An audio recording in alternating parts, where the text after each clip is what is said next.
Nilampaso ng 76ers ang Toronto Raptors. Patrick Beverley ngiting wagi, nag-angas, nag-too small pa. Joel Embiid no. Toronto Raptors versus 76ers. Hindi pa makapaglaro ang bagong kuha nila na si Marcus Morris, Kenyon Martin, Robert Covington at si Nicolas Batum.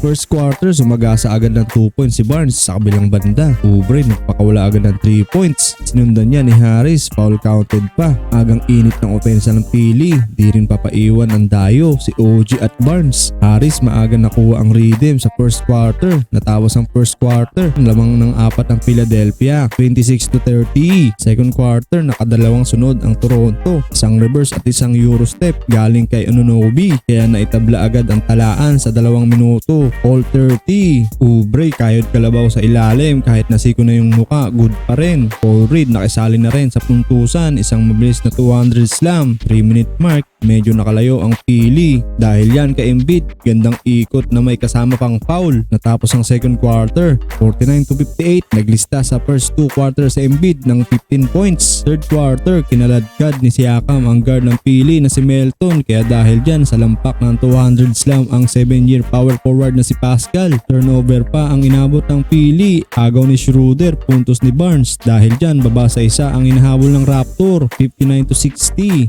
Joel Embiid ayaw magpa-post-rest kay Siakam. Huli, sabi ni Embiid, no.